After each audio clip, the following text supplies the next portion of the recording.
Hi, good morning, good afternoon, or good evening, depending on when you're listening to us. Welcome back to our podcast. We're Kevin Rocha and Kevin Yael.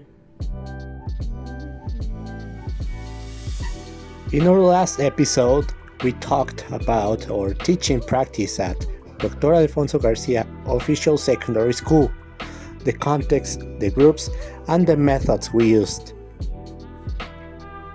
Today, we want to focus on what we actually learned from this experience. Not just the theory part, but the real lessons from the classroom, okay? One of the biggest lessons for me was realizing that long explanations don't always work. I felt very frustrated because I spent too much time explaining grammar and I couldn't finish my classes on time. Also, because I talked too much, the students didn't have enough time to participate, and that affected their learning. I can really relate it to that. In my case, before using the discovery technique, I tried a more traditional approach. First, I explained the grammar in a traditional way, and then I added a game. I thought that this game would motivate the students to learn, but it didn't happen, you know? But it didn't work the way you expected, right? Exactly. I realized that the game wasn't enough. Students were waiting for the game, but they weren't really understanding the content, you know? When I applied the discovery technique and connected with grammar to things they actually like, such as video games or movies, they were a little bit more motivated and they understood the content in a better way. That shows how important it is to connect content with students' interests. In my case, I also learned that explaining less and letting students practice more is essential. Another thing we both learned was classroom management. At the beginning, we were too rigid and not very confident when we speaking to the groups, for example. Yes, and because of that, the tension in some groups increased. The students didn't really see us as authority figures, even though they respected us. With time and practice, we understood that being firm doesn't mean being rude. It means giving clear instructions, setting limits, and speaking with confidence. And that experience helped us improve. Little by little, we learned how to control the group better and create a more comfortable learning environment. Overall, this teaching practice taught us that making mistakes is part of learning how to teach, you know? We learned to adapt our methods, improve our communication, and understand our students better.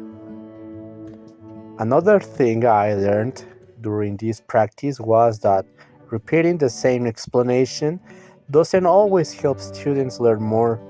When I explained telling the time again and again, I realized they were memorizing words, but they weren't really understanding the concept. That's true. I experienced something similar. When I explain grammar step by step in a traditional way, students depend too much on me and they waited for me for my explanation instead of thinking by themselves, you know? Exactly. I noticed that when I talked less and gave them examples or visual clues, some students started to participate more. That made me think that learning should be more student centered, not teacher centered. I agree. When I use the discovery technique, students discover the rules by observing examples with the flashcard I show them. But they feel more confident because they reach the answer on their own.